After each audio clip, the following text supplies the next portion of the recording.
대지도론 제7권 13. 초품 중 불토원을 풀이함경. 한량없는 모든 부처님의 세계를 받아들이기를 서원했다. 논.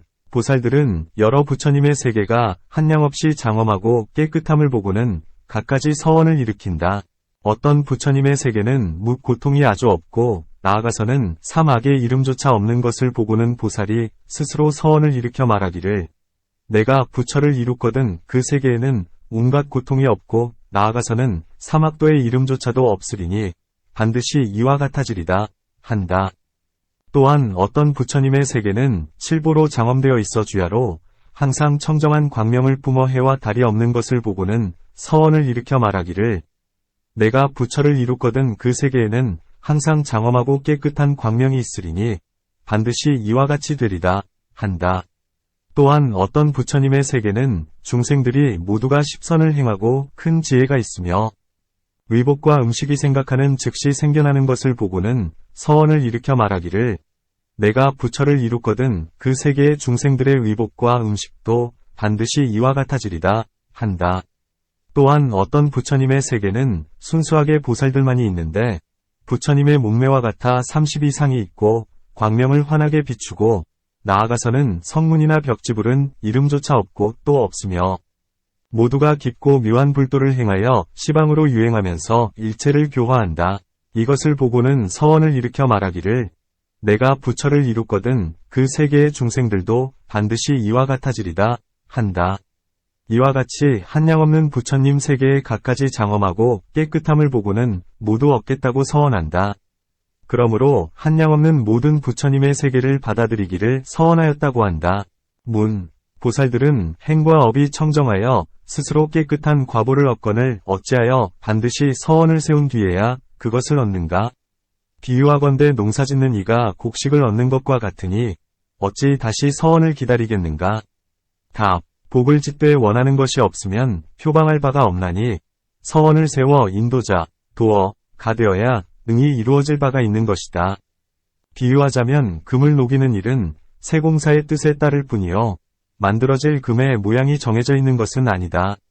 부처님께서는 이렇게 말씀하셨다. 어떤 사람이 조그마한 보시의 복덕을 닦고 조그마한 지게의 복덕을 닦으면서 선법을 알지 못하더라도 인간 세상에 복이 안락한 사람이 있다는 말을 듣고는 마음속에 항상 생각하고 집착하고 서원하여 버리지 않는다면 목숨을 마친 뒤에는 복이 안락한 인간으로 태어난다. 또한 어떤 사람은 조그마한 보시의 복덕과 조그마한 지게의 복덕을 닦으면서 선법을 알지 못하더라도 사천왕천처 33천, 야마천, 도솔타천, 화락천 세욕을 전일하게 생각함으로써 변화한 세욕이 내게로 와서 나를 기쁘게 하는 곳이나 타화자재천이 하늘은 남을 세욕의 경계로 만들어 그와 더불어 음욕을 행하며 또한 전전하기를 이와 같이 하는 까닭에 타화자재라 한다. 이 있다는 말을 듣고는 마음속으로 항상 원한다면 목숨이 다한 뒤에 제각기 원한 곳에 태어난다. 보살도 이와 같아서 깨끗한 세계로의 서원을 닦은 뒤에야 그것을 얻게 되는 것이다. 그러므로 서원에 의해서 수승한 과보를 받게 되는 것임을 알 수 있다. 또한 부처님의 세계를 장엄함은 커다란 일이어서 홀로 행해 공덕을 이룰 수 없는 까닭에 반드시 서원에 위하는 것이다. 비유하자면 비록 소의 힘이 수레를 끌기에 족하지만 반드시 마부가 있어야 목적지에 이를 수 있는 것과 같다. 세계를 밝히고자 하는 서원 역시 그러하니 복덕은 소와 같고 서원은 마부와 같은 것이다. 문. 서원을 세우지 않으면 복덕을 얻지 못하는가? 답. 비록 얻기는 하나 서원이 있는 것만 못하다. 서원은 능히 복을 도우니 항상 행한 바를 생각하면 복덕이 자라나는 것이다. 문. 서원을 세워야 과보를 얻는다면 어떤 사람이 심악을 저지르고도 지옥에 태어나기를 서원하지 않는다면 지옥의 과보도 얻지 않아야 하리라. 답. 죄와 복에는 정해진 과보가 있지만 다만 서원을 세운 이는 적은 복을 닦아도 원력 때문에 큰 과보를 얻게 된다. 앞에서 말하기를 죄의 갚음은 괴롭다고 하였는데 일체 중생은 모두 즐거움을 얻으려 하지 괴로움을 원하는 이는 없다. 그러므로 복에는 한량없는 과보가 있지만 죄의 과보는 한량이 있는 것이다. 어떤 사람이 말하기를 가장 큰 죄는 아비지옥에서 한 법 동안 과보를 받는 것이며 가장 큰 복은 비유상비무상처에서 8만 대겁 동안 과보를 받는 것이다. 보살들이 세계를 맑히려는 서원 역시 한량없는 겁 동안 도에 들어가서 열반을 얻게 하니 이것이 항상하는 즐거움, 상악이다, 고한다. 문, 니리품에서는 반야바라미를 비방한 죄는 이 세계의 겁이 다하면 다시 다른 지방의 니리 가운데로 옮겨간다. 고하여건을 어찌하여 가장 큰 죄는 지옥 안에서 한 법의 과보를 받는다 하는가? 답. 불법은 중생을 위하여 두 가지 교화 방법이 있으니 하나는 불도요, 둘은 성문도이다. 성문도에서는 오역죄를 지은 사람에 대해 부처님께서는 지옥의 과보를 한 법 동안 받는다 하시고, 보살도에서 불법을 파괴한 사람에 대해서는 여기서 겁이 다하면 다시 다른 곳으로 가서 한량없는 죄를 받는다 하셨다. 성문법에서 가장 으뜸가는 복은 8만 겁 동안 받고, 보살도에서 받는 큰 복은 한량없는 아승기겁 동안 받는다. 그러므로 복덕은 반드시 서원이 있어야 하는 것이다. 이것을 한량없는 부처님의 세계를 받아들이고자 서원한다고 말한다. 경, 한량없는 국토의 부처님들의 삼례를 생각하니 항상 눈앞에 나타나 있었다. 논, 한량없는 불국토라 함은 시방의 모든 부처님의 국토를 말한다. 연불삼매란 시방 3세의 부처님들을 항상 마음의 눈으로 바라보되 마치 눈앞에서 드러나 있는 것과 같다는 것이다.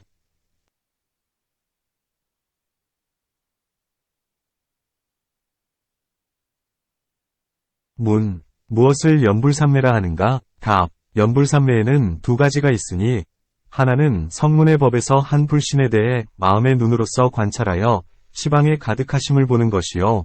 둘째는 보살도로서 한량없는 불국토 가운데 시방 3세의 모든 부처님을 염하는 것이다. 그러므로 한량없는 불국토의 모든 부처님들의 삼례를 생각하니 항상 눈앞에 나타나 있다고 말한다.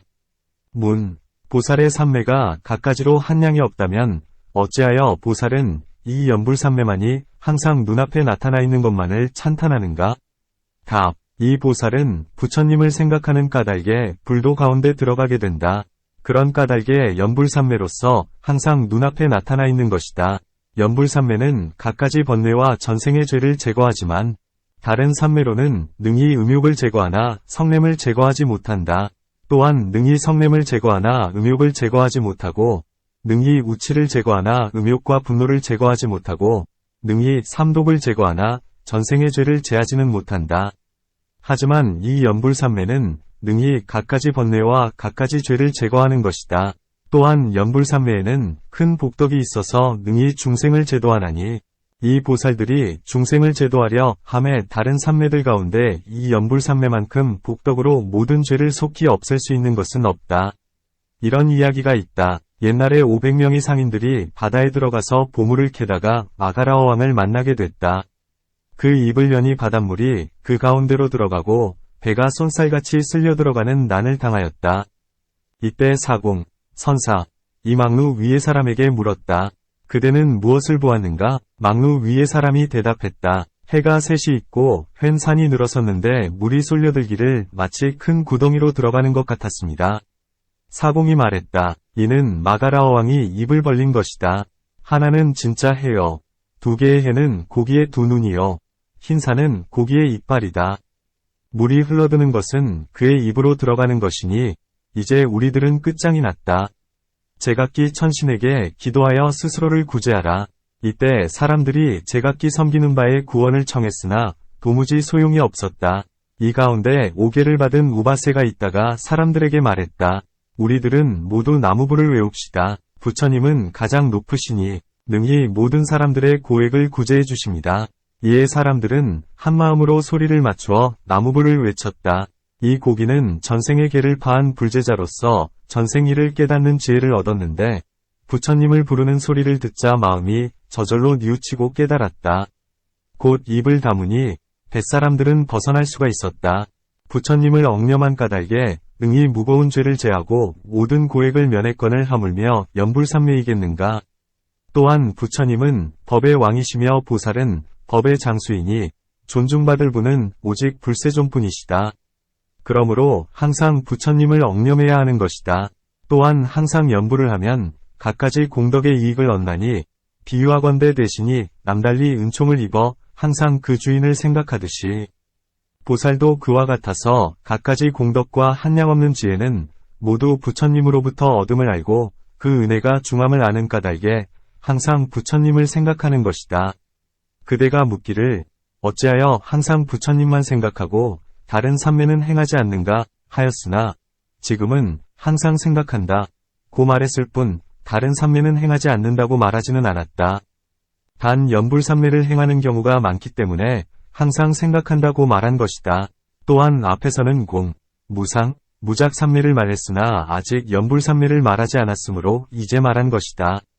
경, 능히 한량없는 부처님들께 청했다. 논, 청하는 데는 두 가지가 있다. 첫째는 부처님이 처음 성도하셨을 때 보살이 밤낮으로 3차례씩 6차례 예배하여 청한 것이니 곧 오른 어깨를 걷어 올리고 합장한 채 여쭙기를 시방의 불국토에 한량없는 부처님들이 처음으로 불도를 성취하시고 아직 법륜을 굴리시기 전에 나 아무개는 일체의 부처님들께서 중생을 위해 법륜을 굴리셔서 모든 중생을 제도하시기를 청합니다. 라고 한 것이다. 둘째는 부처님들께서 한량없는 수명을 버리시고 열반에 드시려 할 때에 보살이 또한 밤낮으로 3차례씩 오른쪽 어깨를 걷어 올리고 합장한 채 여쭙기를 시방의 불국토에 한량없는 부처님들이시여 나 아무개는 청하오니 세간에 오래오래 끝없는 것 동안 머무시면서 모든 중생을 제도하여 중생들을 이롭게 하여 주옵소서 라고 한 것이다. 이것을 능히 한량없는 부처님들께 청한다고 말한다. 문, 부처님들의 법이란 가르침을 설하여 널리 중생을 제도하셔야 하기에 청하건 청하지 않건 마땅히 그렇게 하셔야 하거늘 어찌하여 청을 기다리는가? 만일 목전에서 부처님들께 청한다면 이는 가능한 일이겠지만 지금은 시방에 한량없는 불국토의 부처님은 눈으로 볼 수 없거늘 어찌 청할 수 있겠는가? 답. 부처님들은 반드시 법을 설하시니 남이 청하기를 기다릴 필요가 없지만 청하는 이도 또한 복을 받아야 된다. 비록 대국의 왕에게는 맛좋은 음식이 많지만 드시라고 청하는 이에게는 반드시 복덕이 내려지는 것과 같다. 그의 마음을 헤아리는 까닭이다. 인자한 마음으로 중생들 모두가 즐거움을 얻게 하려고 생각하는 경우 비록 그 중생은 즐거움을 받지 못해도 생각하는 이는 많은 복을 받는 것과 같이 부처님께 설법을 청하는 것도 그러하다. 또한 부처님들은 청하는 이가 없으면 바로 열반에 들어 설법을 하지 않는 경우가 있다. 법화경에서 다보부처님은 아무도 청하는 이가 없는 까닭에 곧 열반에 드셨다가 나중에 변화한 불신 및 칠보탑으로 법화경을 설하시는 것을 증명해주기 위해 잠시 나타나셨다고 했다. 또한 수선다 부처님의 제자는 전생의 행이 아직 이거지지 않았기에 문득 버리고 열반에 드셨으니 화불로 머물기를 한 것 동안 중생을 제도하셨다. 지금의 석가모니 부처님께서는 도를 얻으신 뒤 57일 동안 잠자코 계시어 법을 설하지 않으셨다. 스스로 말씀하기를 나의 법은 심히 깊어서 알기 어렵고 이해하기 어렵다. 일체의 중생들은 세간의 법에 결박되고 집착되어 능히 이해할 자가 없다. 차라리 잠자코 열반의 즐거움에 드느니만 못하리라 고 하셨다. 이때에 여러 보살들과 석재환인과 범천왕과 하늘들이 합장하여 공경히 예를 올리면서 중생들을 위하여 최초의 법륜을 굴리소서 라고 청했던 것이다. 그러자 부처님께서는 잠자코 청을 받아들이시고는 발안해의 사슴동산으로 가셔서 법륜을 굴리셨다. 이와 같건을 어찌 청해도 이익이 없다고 하겠는가? 또한 부처님이란 중생을 평등하게 바라보시어 귀천도 경중도 없다. 누구라도 청하기만 하면 그가 청하는 까닭의 법을 말씀해 주신다. 비록 중생이 면전에서 부처님께 청하지 않더라도 부처님은 항상 그 마음을 보시고 그의 청함을 들으신다. 설사 부처님들께서 직접 듣거나 보시지 않는다 해도 부처님께 청하면 복덕을 받거늘 하물며 부처님께서 다 듣고 보시고 계시거늘 어찌 이익이 없겠는가? 문. 이미 부처님께 청한다면 이익이 있음을 알았다. 그렇다면 어째서 꼭 두 가지 일로서 청해야만 하는가? 답. 다른 것이라면 청할 필요가 없지만 이 두 가지 일만은 꼭 청해야 된다. 만일 청하지 않는데도 말한다면 외도들이 비난하기를 본체의 도는 항상 일정하거늘 어찌하여 법에 집착해서 말을 많이 하고 일을 많이 벌리는가 라고 하리라. 이런 까닭에 청을 기다려 말씀하신다. 또한 어떤 사람은 말하기를 만일 모든 법의 모습을 알았다면 수명을 탐내어 오랫동안 세간에 머물지 말아야 하리라. 그런데 어째서 빨리 열반에 들지 않는가? 라고 한다. 이런 까닭에 반드시 사람이 청하기를 기다려 법륜을 굴리신다. 또한 청하기도 않았는데 말씀하시면 사람들이 말하기를 부처님은 법에 애착되어 사람들에게 알리고자 한다, 고한다. 이런 까닭에 반드시 사람들이 청한 뒤에야 법을 펴신다. 외도들은 스스로가 법에 집착되어 청하건 청하지 않건 자진해서 남에게 말하지만 부처님은 모든 법에 집착하거나 애착하지 않으신다. 다만 중생들을 가엾이 여기사 부처님께 청하는 이가 있으면 부처님은 당장 말씀해 주신다. 부처님들께서는 청하는 이가 없는데도 최초의 법륜을 굴리시는 일은 없다. 이런 개송이 있다. 부처님들의 말씀은 무엇이 진실이며 무엇이 진실하지 못함인가? 진실함과 진실치 못함의 두 가지 일을 얻을 수 없네. 이와 같이 진실한 모습이니 모든 법을 희롱 삼지 않고 중생들을 가엾이 여기시는 까닭의 방편으로 법륜을 굴리신 것이다.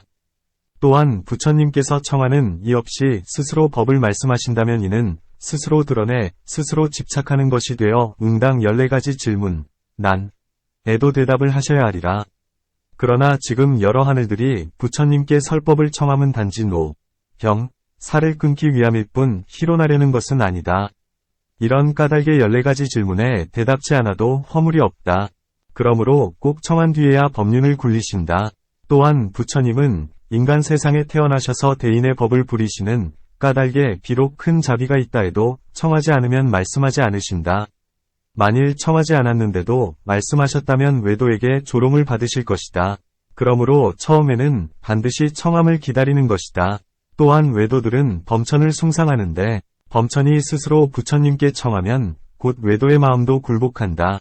또한 보살의 법으로는 밤과 낮으로 3차례씩 항상 3가지 일을 행한다. 첫째는 이른 아침에 오른 어깨를 걷어 올리고 합장한 채 시방 부처님께 예를 올리면서 말하기를 나 아무개는 이 세상이나 지난 세상 한량없는 법 동안에 몸과 입과 뜻으로 지은 악업의 죄를 시방 현재의 부처님께 참회하옵니다. 바라옵건대 모두 소멸케 해주시고 다시는 짓지 않도록 해주소서 라고 한다. 낮과 초저녁 그리고 저녁의 3차례에도 이와 같이 한다. 둘째는 시방 3세의 부처님들이 행하신 공덕과 제자들의 공덕을 억념하고 따라 기뻐하면서 권하고 돕는다. 셋째는 현재 시방의 부처님들께 최초의 법륜을 굴리실 것을 삼가 청하고 또한 부처님들께서 오래도록 세간에 머무시면서 한량없는 법 동안 일체를 제도하고 벗어나게 해주시기를 청한다. 보살이 이 3가지를 행하면 공덕이 한량없고 부처를 이루는 일에 가까이 가게 된다. 경, 능히 갖가지 견해, 얽매임 및 모든 번뇌를 끊었다. 논, 견해, 견에는 2가지가 있으니 첫째는 상견, 상이요. 둘째는 단견, 단이다. 상견이라 함은 오중의 항상함을 보고 마음으로 기꺼이 받아들이는 것이요. 단견이라 함은 오중의 소멸을 보고 마음으로 기꺼이 받아들이는 것이다. 일체의 중생은 대개 이 2가지 견해에 떨어지기 마련이다. 보살은 스스로 이 2가지를 끊고 또한 일체 중생들의 2가지 견해를 제거해 중도에 처하게 한다. 다시 2가지 견해가 있으니 유견과 무견이다. 다시 3가지 견해가 있으니 일체법을 받아들임, 일절법인, 과일체법을 받아들이지 않음, 일절법불인, 과일체법을 받아들이기도 하고 받아들이지 않기도 함, 일절법력인 역불인, 이다. 다시 4가지 견해가 있으니 세간이 항상하다는 것과 세간이 무상하다는 것과 세간이 항상하기도 하고 무상하기도 하다는 것과 세간이 항상하지도 않고 무상하지 않기도 하다는 것이다. 나와 세간의 끝이 있음과 끝이 없음도 이와 같아서 죽은 뒤에 여실하게 가기도 하며 죽은 뒤에 여실하게 가지 않기도 하며 죽은 뒤에 여실히 가기도 하고 여실히 가지 못하기도 하며 죽은 뒤에 여실히 가지도 못하고 여실히 가지 못하기는 것도 아니다. 또한 5가지 견해가 있으니 신견과 변견과 사견과 견취와 개견이다. 이와 같은 각가지 견해에서 62견에 이르기까지를 끊는 것이다. 이와 같은 모든 견해는 각가지 인연에서 생한 것이며 각가지 지혜의 문으로 관찰되고 각가지 스승에게서 듣게 된다.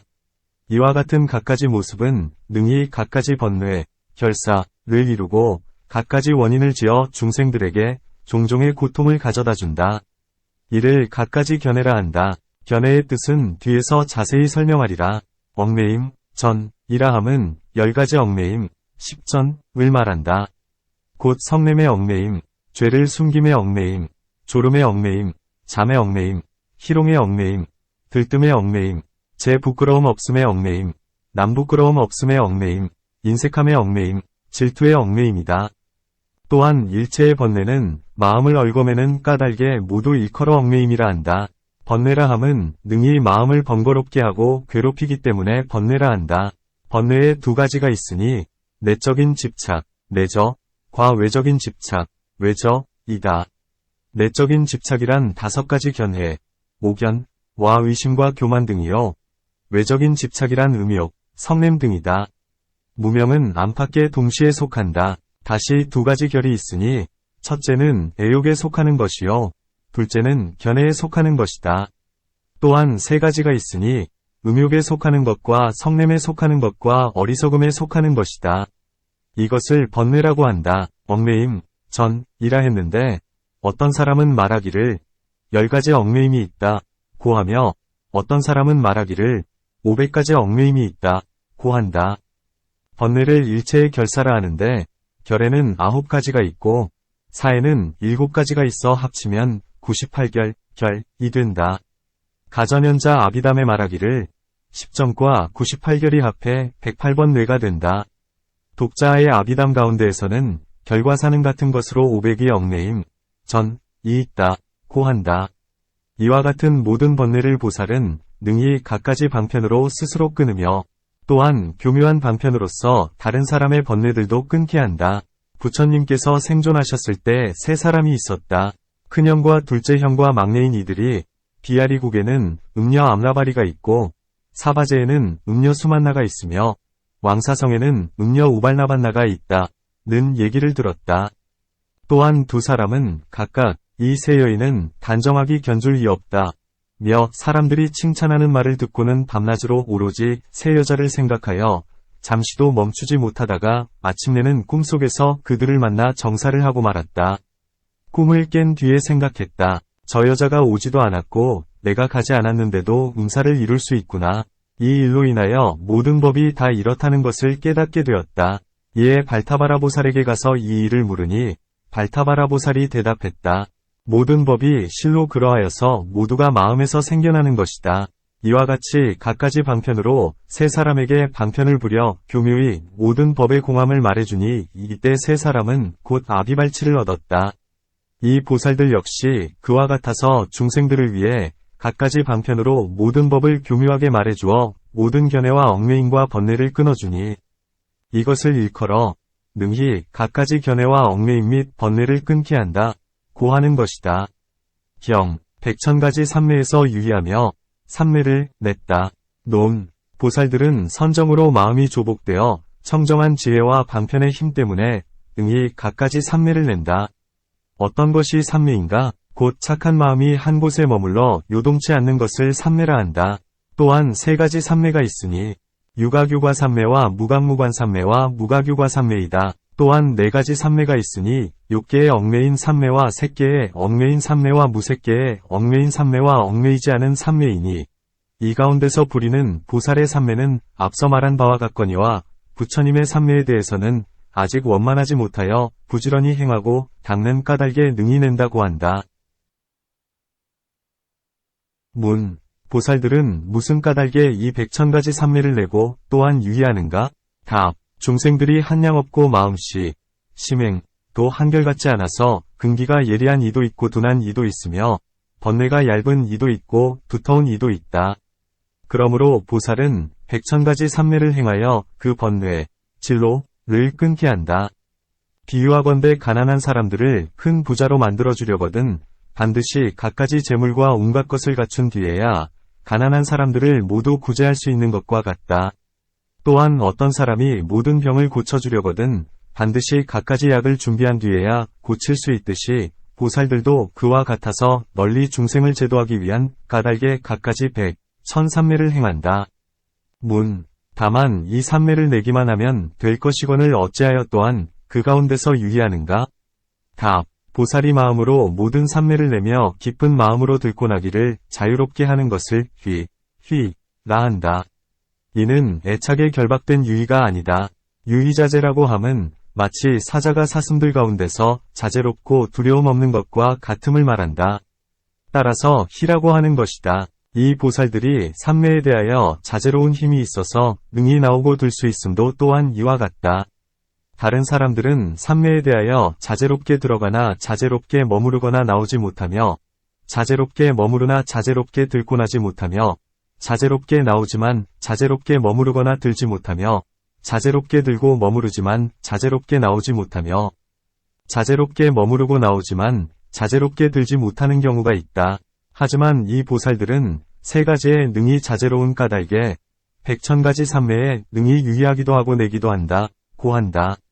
경. 보살들은 이와 같이 각가지 한량없는 공덕을 성취했다. 논. 이 보살들은 부처님과 함께 머무르니 그 공덕을 찬탄하려면 한량없는 억겁에도 다할 수 없다. 그러므로 말하기를 한량없는 공덕을 성취했다. 고한다. 경. 그들의 이름은 발타바라진나라 말로는 선수보살, 날라가라진나라 말로는 보적보살, 도사보살, 나라달보살, 성득보살, 수천보살, 주천보살, 대의보살, 이계보살, 증의보살, 불호견보살, 선진보살, 세승보살, 상금보살, 불사정진보살, 일장보살, 불결의보살, 관세음보살, 문수실이, 진나라 말로는 유덕보살, 집보임보살, 상거수보살, 미륵보살이었다. 이와 같이 한량없는 백천만억 나유타의 보살마하살들은 모두가 보처이자 거룩한 지위를 이어받은 이들이었다. 논. 이렇듯 여러 보살들이 부처님과 함께 왕사섬 기사불산에 계셨다. 문. 이 같은 보살들은 많이 있건을 어째서 22보살만 말하는가? 답. 보살들은 그 수가 한량없는 천만억이어서 말로 다 할 수 없다. 만일 다 말하려면 문자로 다 표시할 수 없다. 또한 여기에 두 종류의 보살이 있으니 집에 있는 이와 집을 떠난 이이다. 선수 등 16보살은 집에 거주하는 보살인데 발타바라 거사보살은 왕사성의 옛 종족의 사람이요. 보적왕자보살은 비아리국의 사람이요. 성득장자의 아들 보살은 천파국 사람이요. 도사거사보살은 사바제국 사람이요. 나라달 바라문보살은 미제라국 사람이요. 수천은 우바세보살이다. 자시보살과 묘덕보살 등은 출가한 보살이요. 관세음보살 등은 다른 불토에서 이 세계로 오신 보살이니 만약에 집에 있는 보살을 말하면 집에 있는 모든 보살을 포함하게 된다. 집을 떠간 보살이나 다른 세계에서 오신 보살도 이와 같다. 문. 선수보살에게는 어떤 수승함이 있기에 가장 처음에 말했는가? 만일 가장 큰 일을 앞에 둔다면 병길이나 관세음이나 득대세보살 등이어야 할 것이요. 만일 가장 작은 일을 먼저 말해야 한다면 육신을 지닌 이들로서 갓 발심한 보살들이어야 할 것이다. 답. 커서도 아니요. 작아서도 아니다. 선수보살은 왕사성에 살던 사람으로서 백위보살 가운데 가장 위대하다. 이런 까닭에 부처님이 왕사성에서 바냐바라미를 말씀하시려 할 적에 그를 맨 먼저 말씀하셨다. 또한 이 선수보살은 한량없는 갖가지 공덕을 갖추었기 때문이니 반주삼매에서는 부처님이 스스로 나타나셔서 그의 공덕을 찬탄하셨다. 문. 미륵보살의 경우라면 보처라 불러 마땅하겠지만 다른 보살들은 어찌하여 거룩한 지위, 존위를 이어받았다 말하는가?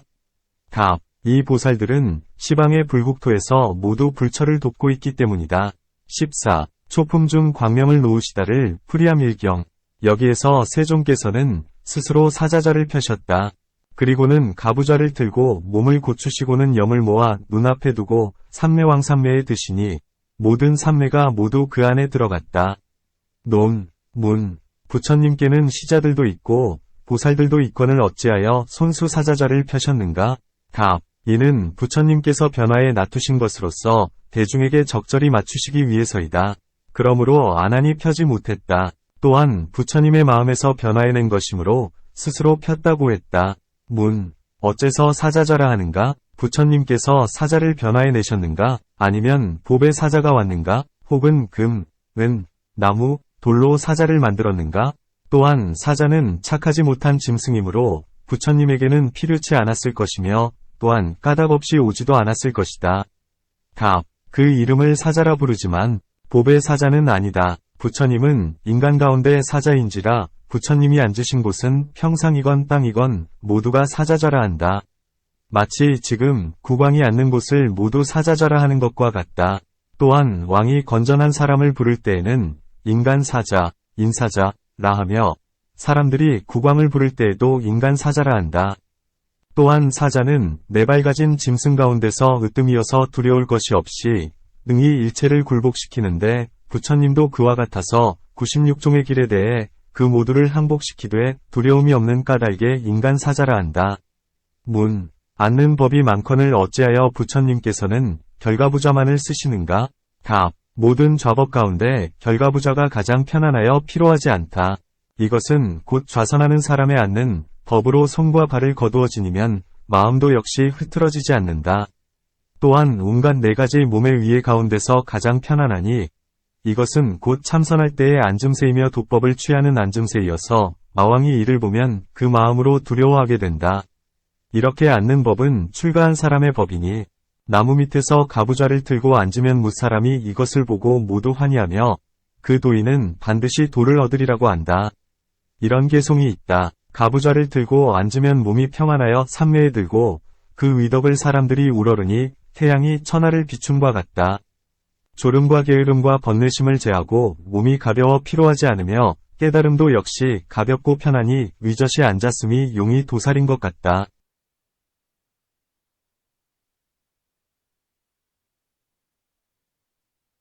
가부좌로 앉은 그림만 보아도 마왕이 겁을 내고 두려워하거늘 하물며 도에 든 사람이 편안히 앉아 동요하지 않음이랴. 이런 까닭에 가부좌로 앉는 것이다. 또한 부처님께서 제자들에게 이와 같이 앉아야 한다고 가르치셨기 때문이다. 어떤 외도들은 항상 한 발로 서서 도를 구하고 혹은 항상 서 있거나 혹은 발을 올려매기도 한다. 이런 기이한 모습, 우로는 마음이 삿된 바다에 빠지고 몸은 안온하지 못하다. 이런 까닭에 부처님께서 제자들에게 가부좌를 맺고 몸을 곧게 하라 하셨다. 왜냐하면 몸을 바로 하면 마음을 바로 잡기가 쉽기 때문이다. 그 몸을 똑바로 세워 앉으면 마음이 게을러지지 않나니 단정한 마음으로 뜻을 바르게 하여 염을 모아 눈앞에 두며 마음이 흐트러지면 이를 다시 거두어 들인다. 삼매에 들려는 까닭에 갖가지 잡념을 모두 거두어 모으니 이와 같이 염을 모아 삼매왕삼매에 드는 것이다. 어찌하여 삼매왕삼매라 하는가? 곧 이 삼매는 모든 삼매 가운데 가장 으뜸이고 자제하여서 능히 한량 없는 법을 반연한다. 마치 사람들 가운데에서는 왕이 제일이요 왕 가운데에서는 전륜성왕이 제일이요 모든 하늘 위와 하늘 아래서는 부처님이 으뜸이듯이 이 삼매도 역시 그와 같아서 모든 삼매 가운데서 가장 으뜸인 것이다. 문. 만일 부처님의 힘 때문이라면 모든 삼매가 다 제일이어야 할 것이오늘 어찌하여 삼매왕삼매만을 제일이라 하는가? 답. 비록 부처님의 힘 때문에 부처님께서 행하시는 모든 삼매가 다 제일이겠지만 모든 법에는 응당차등이 있는 법이다. 마치 전륜성왕의 묻보배가 비록 모든 왕들의 보배보다는 훨씬 수승하지만 이 보배 가운데에도 스스로 차별이 있어서 귀하고 처남이 아득히 먼 것과 같다. 이 삼매왕삼매는 어떤 선정에 속하며 어떤 모습인가? 어떤 사람은 다음과 같이 말한다. 삼매왕삼매는 자제상이라 부르니 능히 오중을 포섭하며 제4선 가운데 있다. 왜냐하면 일체의 부처님들이 제4선에서 견제도를 행하여 안하함을 얻고 즉시에 18심 가운데서 불도를 얻으며 제4선에서 수명을 버리고 제4선에서 일어나 무여열반에 들기 때문이다. 제4선 가운데 8가지 태어나 머무는 곳, 팔생주처, 이 있으며 배사와 승처와 일체의 입은 대개 제4선 가운데 있기 때문이다. 제4선은 부동이라 하는데 선정의 상태, 법, 가 차단되지 않는다. 곧 욕계에서의 모든 욕심은 선정의 마음을 막고 초선에서는 각관의 마음이 움직이고 2선에서는 큰 기쁨이 움직이고 3선에서는 큰 즐거움이 움직이지만 4선에서는 움직임이 없다. 또한 초선은 불에 타고 2선은 물이 이르고 3선은 바람이 이르지만 4선에는 이러한 세 가지 근심이 없고 들고 나는 숨, 식,이 없으며 잡념을 버리어 청정하다. 그러므로 마땅히 삼매왕삼매는 제4선 가운데 있으니 마치 좋은 보물은 좋은 창고에 두는 것과 같다. 또한 어떤 사람이 말하기를 부처님의 삼매에 대해 누가 그 모습을 알 수 있으랴 한다. 일체의 부처님들의 법은 한 모습이고 형상 없고 무상, 한량 없고 셀 수도 없어서 불가사의하다. 나머지 다른 삼매조차도 헤아릴 수 없고 셀 수도 없고 불가사의하거늘 하물며 삼매왕삼매이겠는가. 이러한 삼매는 오직 부처님만이 아신다. 부처님의 신족과 지계도 알 수가 없거늘 하물며 삼매왕삼매이겠는가. 또한 삼매왕삼매에는 일체의 삼매가 그 안에 들어가기 때문에 삼매왕삼매라 한다. 비유하건대 연부제의 여러 강이 모두 대해로 들어가는 것과 같고 또한 모든 백성이 모두 국왕에게 예속된 것과 같다. 문. 부처님은 일체지이시니 모르시는 일이 없거늘 어찌하여 이 삼매왕삼매에 드신 뒤에야 능히 아시는가? 답. 지혜가 인연에 의해 생기는 것을 밝히고자 하는 까닭이며 외도인 육사들이 우리의 지혜는 언제라도 항상 존재하고 항상 안다 고 말하는 것을 막기 위한 까닭이다. 이런 까닭에 부처님께서는 삼매왕삼매에 드심으로써 아시며 이 삼매에 드시지 않았다면 아시지 못하는 것이다. 문. 만약에 그와 같다면 부처님의 힘이 줄어든 것인가? 답. 이 삼매왕삼매에 드시는 일은 어렵지 않다. 생각을 내시자마자 곧 드시나니 성문이나 벽지불이나 작은 보살들이 방편을 써서 들려고 하는 것과는 다르다. 또한 이 삼매왕삼매에 들면 육신통이 시방에 두루 퍼져서 한계도 없고 한량도 없게 된다. 또한 부처님은 삼매왕삼매에 드셔야 갖가지 변화를 일으켜 큰 신통력을 드러내신다. 만일 이 삼매왕삼매에 드시지 않고 신통을 나타내시면 다른 사람이 생각하기를 부처님은 환술의 힘이나 주술의 힘을 부리시는 것이다. 혹은 이는 힘센 용이거나 하늘이지 인간이 아닐 것이다. 왜냐하면 한 몸에서 한량 없는 몸을 내어 갖가지 광명과 변화를 부리기 때문이다 하여 사람이 아니라고 하기 때문이다. 이러한 의혹을 끊기 위해 부처님께서는 삼매왕삼매에 드신 것이다.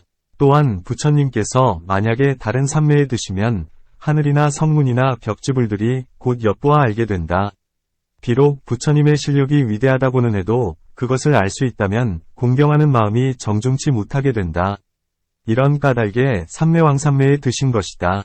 일체의 성현들과 나아가서는 십주 보살들까지도 부처님의 마음이 어디에 위지하였는지 무엇을 반연하시는지 헤아려 알지 못하나니 이 까닭에 부처님이 삼매왕삼매에 드신 것이다. 또한 부처님께서 가끔 큰 광명을 놓으시고 큰 신통의 힘을 나타내시는 경우가 있다.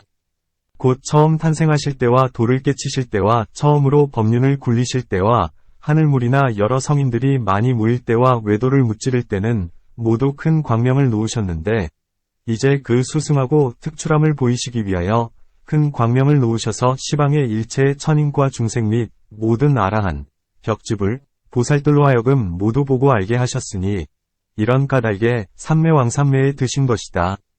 또한 광명과 신통력의 상, 중, 하가 있으니 주술과 환술로 능히 광명, 변화를 일으키는 것은 하등이요.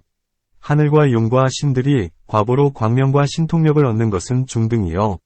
모든 삼매에 들어가서 금생의 공덕심의 힘으로 큰 광명을 놓아 큰 신통력을 나타내는 것은 상등이다. 이런 까닭에 부처님은 삼매왕삼매에 드신 것이다. 문. 모든 삼매에는 각기 모습이 있거늘 어찌하여 일체의 삼매가 그 속으로 들어갔다 하는가? 답. 이 삼매왕삼매를 얻을 때는 모든 삼매를 다 얻기 때문에 모두가 그 속에 든다고 한다. 이 삼매의 힘 때문에 일체의 삼매를 얻음이 한량 없고 셀 수 없고 가히 헤아릴 수 없으니 이런 까닭에 들어간다고 한다. 또한 이 삼매왕삼매에 들면 일체의 삼매가 들고자 하는 대로 곧 들게 된다. 또한 이 삼매왕삼매에 들면 모든 삼매의 모습을 능히 볼 수 있나니 마치 산꼭대기에서 아래를 내려다보는 것 같다. 또한 부처님께서는 이 삼매왕삼매에 드시어 시방세계를 능히 보시며 모든 중생들을 능히 관찰하시나니 이런 까닭에 삼매왕삼매에 드신 것이다. 경. 이때 세종께서는 삼매로부터 편안히 일어나시어 천안으로 세계를 관찰하시고는 온몸으로 미소 지으셨다. 논. 문. 어찌하여 세종께서는 삼매왕삼매에 드셨다가 아무런 일도 하지 않으시고 선정에서 일어나셔서 세계를 관찰하셨는가? 답. 부처님께서 이 삼매왕삼매에 드시면 모든 불법의 보배 창고가 모두 열리고 모두 보이게 된다. 이 삼매왕삼매 가운데서 보신 뒤에 생각하셨다. 나의 이 가르침의 보배 창고는 한량 없고 셀 수 없고 가히 생각할 수 없도다. 그런 뒤에 다시 삼매로부터 천천히 일어나셔서 천안으로 중생들을 관찰하시고는 중생들의 빈곤을 아셨다. 이 보장은 인연 따라 얻어지는 것으로 일체의 중생들도 얻을 수 있건만 다만 우치하고 어두운 곳에 앉은 채 구하거나 찾지 않을 뿐이다. 그러므로 온몸으로 웃으신 것이다. 문. 부처님에게는 불안과 해안과 법안이 있으셔서 천안보다 훌륭하거늘 어찌하여 천안으로 세계를 관찰하셨는가? 답. 육안으로 보는 바는 두루하지 못한 까닭이다. 해안은 모든 법의 실상을 알고 법안은 그 사람은 어떤 방편으로 어떤 법을 행하게 하여야 도를 얻겠는가 함을 보고 불안은 온갖 법을 눈앞에서 명료하게 아는 것을 말한다. 이제 천안은 세계와 중생을 반연하되 장애가 없으나 다른 눈은 그렇지 못하다. 해안, 법안, 불안이 비록 수승하나 중생을 보는 법이 아니다. 중생을 보고자 하면 오직 두 가지 눈, 즉 육안과 천안이어야 하는데 육안은 두루하지 못하여 장애가 있기 때문에 천안으로 관찰하신다. 문. 지금의 이 눈은 부처님께 이권을 어찌하여 천안이라 하는가? 답. 이 눈이 하늘 세계에 많기 때문이다. 또한 천안으로 보는 바는 산, 수목에 장애되지 않나니 어떤 사람이 지게와 선정을 부지런히 닦아 행력으로 얻는다면 이는 태어날 때 얻은 부분, 생분이 아니다. 이런 까닭에 천안이라 한다. 또한 사람들이 많이 하늘을 귀히 여기어 하늘을 주인, 주으로 삼나니 부처님께서도 사람들의 마음을 따르기 때문에 천안이라 한다. 또한 하늘에는 세 가지가 있으니 명천, 생천, 정천이다. 명천이라 함은 천왕이나 천자 등이요. 생천이라 함은 제섭, 범왕 등 여러 하늘이요. 정천이라 함은 부처님, 벽지불, 아라한을 말한다. 정천 가운데서 가장 존귀한 분이 부처님이니 이제 천안이라 해도 허물이 없다. 천안으로서 세계를 관찰한다고 했는데 세계의 중생은 항상 안락을 구하나 더욱 고통을 받고 마음은 나에 집착한다. 여기에는 실제로 나라 할 것이 없거늘 중생들은 항상 괴로움을 두려워하면서도 도리어 괴로움을 행하니 이는 마치 맹인이 좋은 길을 구하건만 도리어 깊은 구덩이에 빠지는 것과 같다. 이와 같이 갖가지로 관찰하신 뒤에 온몸으로 미소 지으신 것이다. 문. 웃음이란 입으로 나오거나 눈으로 웃을 뿐이거늘 이제 어찌하여 온몸으로 웃는다 하는가? 답. 부처님은 세상 가운데 가장 존귀하시고 자재를 얻으시어 능히 온갖 몸을 입갖고 눈같이 하실 수 있기 때문에 능히 웃으실 수 있다. 또한 모든 털구멍이 모두 열림으로 웃는다 할 수 있고 입으로 웃으면서 기뻐함으로 온갖 틸 구멍이 모두 열리는 것이다. 문. 부처님은 지극히 존귀하시거늘 어찌하여 웃으시는가? 답. 대지는 아무런 일이 없거나 작은 인연으로 움직이지 않는다. 부처님도 그와 같아서 아무런 일이 없거나 작은 인연으로 웃지 않으신다. 이제는 큰 인연이 있는 까닭에 온몸으로 웃으신 것이다. 무엇이 큰 인연인가? 곧 부처님께서 마하바냐바라밀경을 말씀하려 하시니 마땅히 헤아릴 수 없는 중생들이 부처의 종자를 잊게 되는 것이다. 이것이 큰 인연이다. 또한 부처님께서 말씀하시기를 내가 일찍이 여러 생 동안 작은 벌레나 악한 사람이었는데 차츰차츰 여러 선의 근본을 쌓아서 큰 지혜를 얻고 지금은 스스로가 부처를 이루었다. 신통력이 한량이 없어 가장 높고 가장 크니 모든 중생도 그렇게 될 수 있거늘 어찌하여 공연히 헛고생을 하여 작은 길에 빠져 있는가? 라고 하셨다. 이런 까닭에 웃으신 것이다. 또한 작은 인으로 큰 결과를 얻고 작은 년으로 큰 갚음, 복을 얻으니 불도를 구하는 자가 한 개송으로 찬탄하거나 나무불을 한 번 외우거나 향을 하나 사르거나 하면 반드시 부처를 이룬다. 그러니 하물며 모든 법이 실로 나지 않고 멸하지도 않으며 나지 않는 것도 아니요 멸하지 않는 것도 아님을 들어서 알며 인연의 업을 행한다면 또한 이루지 못할 리 없다. 이런 까닭에 웃으시는 것이다. 또한 바냐바라밀의 모습은 청정하여 허공과 같아서 줄 수도 없고 취할 수도 없다. 하지만 부처님께서 갖가지 방편과 광명과 신통으로써 일체 중생을 교화하여 마음을 길들게 한 뒤에 바냐바라밀을 믿어 받들게 하고자 하신다. 이런 까닭에 웃으시면서 광명을 놓으신 것이다. 웃음에는 갖가지 인연이 있는데 어떤 사람은 기뻐서 웃고 어떤 사람은 성나서 웃고 어떤 사람은 남을 경멸하여 웃는다. 또한 이상한 일을 보고 웃기도 하고, 부끄러운 일을 당해 웃기도 하고, 낯선 지방의 이상한 풍속을 보면 웃기도 하고, 희유하고 어려운 일을 보고 웃기도 한다. 지금은 가장 희유하고 어려운 일이니 그 때문에 웃으신다. 모든 법의 모습은 나지도 않고 하지도 않으며 참공, 진공, 이어서 자도 없고 이름도 없고 말도 없고 설명할 수도 없거늘 이름을 지어서 중생들을 위해 설명해 주어 해탈을 이루게 하려 하니 이는 제일로 어려운 일인 것이다. 비유하건대 백유순이나 되는 큰 불구덩이에 어떤 사람이 마른 풀을 쥐고 불 속을 지나되 한 입도 태우지 않게 하기는 매우 어려운 것과 같다. 부처님도 역시 그와 같아서 8만이나 되는 온갖 법의 이름, 명자이라는 풀을 짊어지고 모든 법의 실상 속에 들어가서 물등, 염저이라는 불에 타지 않고 장애 없이 곧장 지나가기는 심히 어려운 일이다. 이런 어려운 일 때문에 웃으신 것이다. 이와 같이 갖가지 희유하고 어려운 일 때문에 온몸으로 미소를 지으신 것이다. 경, 발바닥의 천풍윤상에서 600만억의 광명을 놓으셨다. 논, 문, 부처님은 무엇 때문에 먼저 몸에 광명을 놓으시는가? 답, 앞에서 웃는 인연을 답한 가운데서 이미 설명하였거니와 이제 다시 설명하리라. 어떤 사람이 부처님의 몸에서 한량없는 큰 광명을 놓는 것을 보면 신심이 맑아져서 공경하게 되는 까닭이니 그로 인해 예사 사람이 아닌 줄 아는 것이다. 또한 부처님은 지혜의 광명의 신령스런 모습을 드러내고자 하실 때 먼저 몸에 광명을 내신다. 중생들은 부처님의 몸의 광명이 이미 나타났으므로 지혜의 광명도 곧 나타날 것을 알게 된다. 또한 일체의 중생들은 항상 욕심과 쾌락에 집착되는데 오욕 가운데서 으뜸가는 것은 빛이다. 이 묘한 광명을 보면 반드시 마음이 애착되어 본래에 즐기던 바를 버리게 된다. 곧 그들의 마음에서 차츰 욕심을 여의게 한 뒤에 지혜를 말씀해 주시기 위해서이다. 문, 그 밖에 하늘 사람들도 광명을 놓는데 부처님의 광명 놓으심과는 어떤 차별이 있는가? 답, 비록 하늘 사람들도 광명을 놓기는 하나 한량이 있다. 해와 달이 비치는 바는 오직 사천합뿐이지만 부처님이 광명을 놓으시면 삼천대천 세계에 가득 차고 삼천대천 세계에서 나와서는 아래 세계에까지 이른다. 다른 이 광명은 사람들만을 기쁘게 하지만 부처님이 놓으시는 광명은 능히 일체로 하여금 법을 듣고 해탈을 얻게 한다. 이것이 다른 점이다. 문, 한 몸에서 머리가 가장 높거늘 어찌하여 먼저 발밑으로부터 광명을 놓으시는가? 답, 몸이 안정되게 머무를 수 있는 것은 모두가 발로 인해서이다. 또한 한 몸에서 비록 머리는 귀하고 발은 천하나 부처님은 스스로가 광명을 귀히 여기지 않으셨으니 이양을 위해서가 아니다. 그렇기 때문에 천한 곳에서 광명을 놓으신 것이다.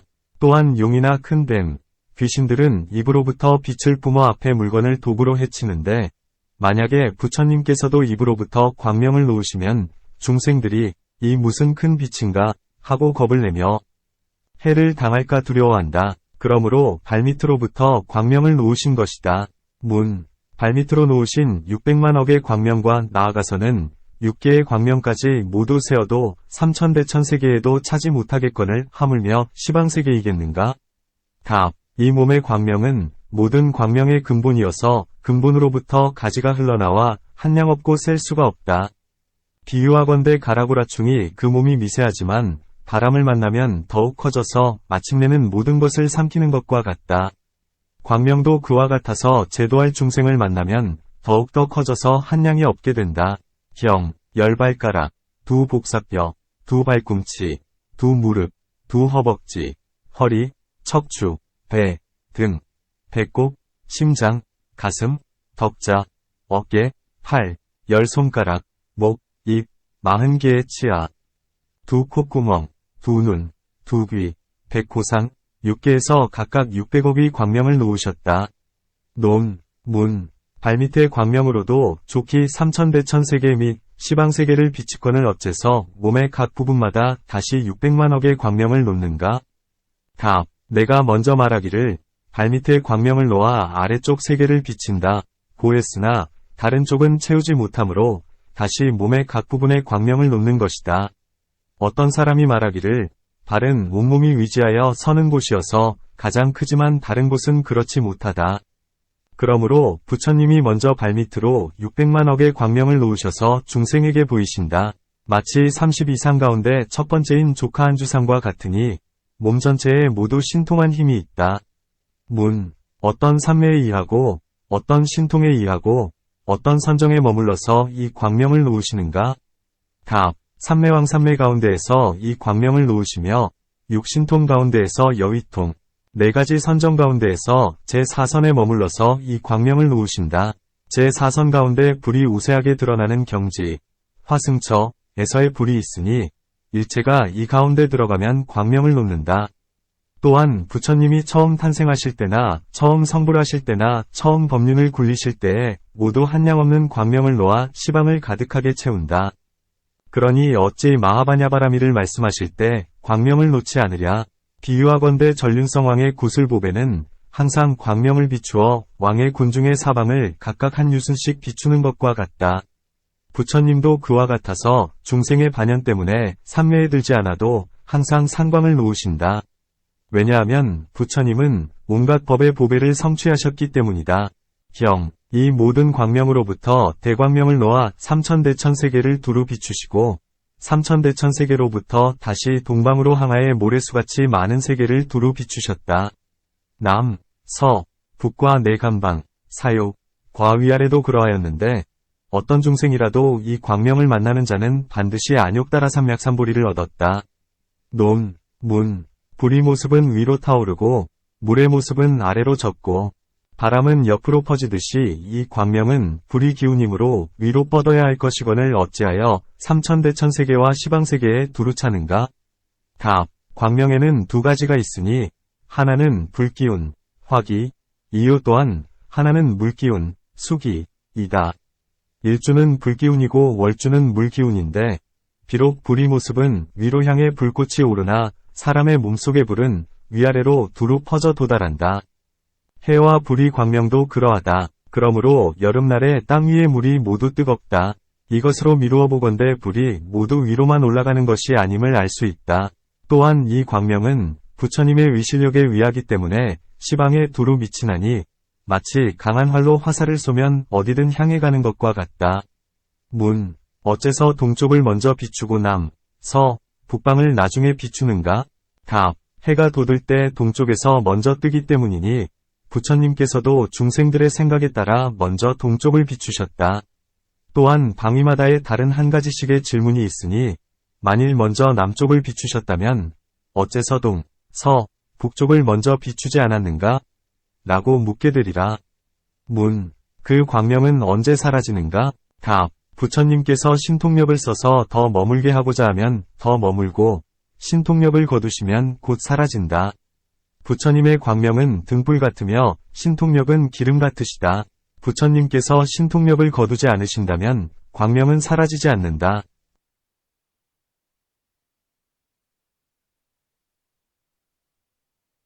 경. 광명은 동쪽으로 뻗어서 항하의 모래수같이 많은 세계를 지났으며 시방세계에 이르기까지도 그와 같았다.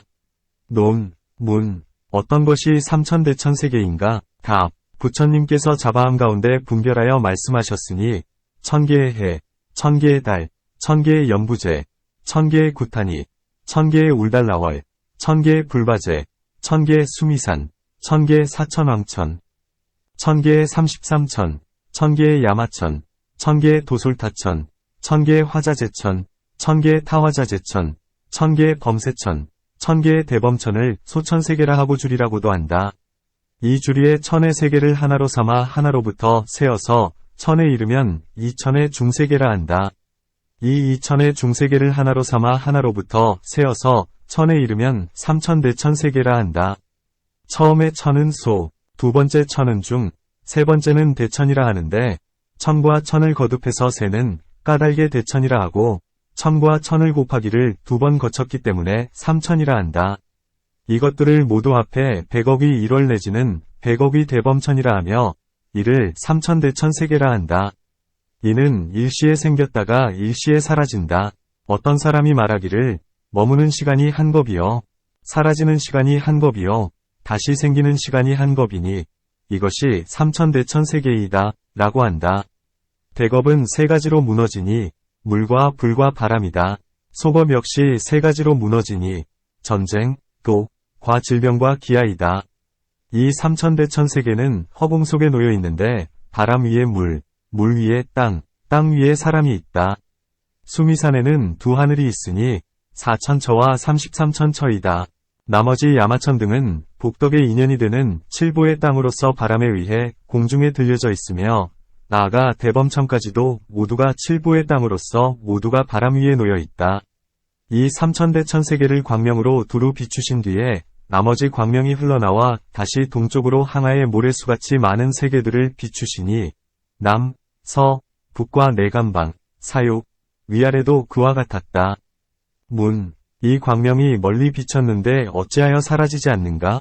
답, 광명은 부처님의 신통력으로 근본을 삼나니 근본이 있기 때문에 사라지지 않는다. 마치 용천은 용의 힘 때문에 물이 마르지 않듯이 이 모든 광명은 부처님의 심력 때문에 시방에 두루 비치되 중간에 사라지지 않는다. 문, 연부제 안에는 여러 큰 강이 있어 항아를 능가하는 것이 있거늘 어찌하여 항상 항아사 같다고 말씀하시는가? 답, 항아에는 모래가 많은데 다른 강은 그렇지 못하다. 또한 이 항아는 부처님이 탄생하신 곳이고 유행하시던 곳으로 제자들이 직접 눈으로 보는 곳이기에 그것으로 비유를 삼으셨다. 또한 부처님은 연부제에서 나오셨는데 연부제를 흐르는 네 큰 강이 북쪽에서 흘러나와 사방의 큰 바다로 들어간다. 북쪽의 설산에 아나바달달한 못이 있는데 이 못에는 금빛 나는 칠보의 연꽃이 있어 크기가 수레의 상계만큼 크다. 아나바달다용왕은 칠주 대보살이다. 이 못에는 사방으로 흘러드는 물이 있는데 동쪽은 상두요, 남쪽은 우두요, 서쪽은 마두요, 북쪽은 사자두이다. 동쪽의 상두에서 항아가 나오는데 바닥에는 황금모래가 깔려 있다. 남쪽의 우두에서는 신두강, 신두하, 이 나오는데 바닥에는 역시 황금모래가 깔려 있으며 서쪽의 마두에서는 파차강, 파차, 이 나오는데 바닥에는 역시 황금모래가 깔려 있고 북쪽의 사자두에서는 사타강, 사타하, 이 나오는데 바닥에는 역시 황금모래가 깔려 있다. 이 네 강은 모두 북쪽 산에서 나온다. 곧 항아는 북산에서 나와서 동해로 들어가고 신두강은 북산에서 나와서 남해로 들어가고 바차강은 북산에서 나와서 서해로 들어가고 사타강은 북산에서 나와서 북해로 들어간다. 이 네 강 가운데 항아가 가장 크고 사방 사람들의 모든 경서가 모두 항아를 복스럽고 길한 강으로 삼는다. 그 가운데 들어가 몸을 씻는 자는 모든 죄와 티끌과 삿됨이 모두 제해진다. 사람들이 다 공경하고 섬기어 모두 알고 있는 터이므로 항아사로서 비유하셨다. 또한 다른 강은 이름이 가끔 바뀌었지만 이 항아의 이름은 세세에 바뀌지 않았다. 그러므로 항아사로서 비유를 삼으시고 다른 강으로서는 비유를 삼지 않으셨다. 문, 항아에는 얼마나 되는 모래가 있는가? 답, 온갖 산수로도 알 수가 없다. 오직 부처님과 법신보살만이 능히 그 수요를 아신다. 부처님과 법신보살은 온갖 연부제 안에 미진의 생멸과 많고 적음도 다 세어서 아시건을 항아에 모래이겠는가? 부처님께서 기원밖의 숲속에서 나무 아래에 앉아 계실 때 어떤 바라문이 부처님께 와서 물었다. 이 숲에는 잎이 몇 개나 있습니까? 부처님께서 즉시에 몇몇 개가 있다고 대답하셨다. 바라문은 의심했다. 누가 이를 입증하겠습니까? 그리고 바라문은 한 나무 옆으로 가서 나무 위에 달린 몇 개의 잎을 따서 감추고는 다시 부처님께 여쭈었다. 이 나무숲에는 정확히 몇 개의 잎이 있습니까? 부처님은 즉시에 이제는 몇 개의 잎이 모자라는지 대답하셨다. 곧 그가 따온 만큼의 수요를 말씀하신 것이었다. 바라문은 이를 알게 되자 마음으로 크게 공경하고 믿게 되어 부처님께 출가하였으니 뒤에 아라한도를 얻었다. 그러므로 부처님은 능히 항아의 모래 수요를 헤아리심을 알게 되는 것이다. 문, 몇 사람이 부처님의 광명을 만나 반드시 안욕따라 삼약삼보리를 얻는가? 만약에 광명을 만나면 곧 도를 얻게 된다고 한다면 부처님은 대자대비하시거늘 어찌하여 항상 광명을 놓아 누구나 도를 얻게 하지 않으시고 기어이 지계, 선정, 지혜 등을 닦은 뒤에야 도를 얻게 하시는가? 답, 중생들은 인연이 갖가지로 도를 얻는 단계가 같지 않다. 선정으로 해탈을 얻는 이도 있고, 지게와 설법으로 해탈을 얻는 이도 있고, 광명이 몸에 닿아 해탈을 얻는 이도 있다. 비유하건대 어떤 성에 많은 문이 있어서 들어오는 곳은 다르나 이르는 곳은 다르지 않은 것과 같다. 어떤 이는 광명이 몸에 닿으면 해탈을 얻지만 광명을 보거나 몸에 닿아도 해탈을 얻지 못하는 이가 있다. 여기에서 세종께서는 온몸의 털구멍으로 모두 미소를 지으시고 광명을 놓아 삼천대천 세계를 두루 비추셨다. 그 빛은 시방의 항아의 모래수같이 많은 세계에까지 이르렀으니 이 광명을 만난 중생은 반드시 안욕다라삼약삼보리를 얻었다. 문, 위에서 이미 온몸으로 미소 지으셨다 했거늘 어찌하여 이제 다시 모든 털구멍으로 웃으시는가? 답, 온몸으로 미소를 지으신 것은 거친 부분, 추분이요. 이제 일체의 털구멍으로 모두 미소를 지으신 것은 미세한 부분, 세분이다. 또한 앞에서 온몸으로 미소를 지으심은 한계가 있으나 이제 털구멍으로 미소를 지으실 땐 광명이 한량이 없는 것이다. 또한 앞에서 온몸의 광명으로 아직 제도되지 못한 이가 이제 털구멍의 광명을 만나 곧 해탈을 얻게 되는 것이다. 비유하건대 나무를 흔들어 열매를 따려 할 때 익은 과일은 먼저 떨어지지만 아직 덜 익은 것은 다시 흔들어야 되는 것과 같다. 또한 고기를 잡는데 앞에 던진 그물이 충분하지 못했다면 나중에 그물로 잡는 것과 같다. 웃으신 인연의 설명을 마친다.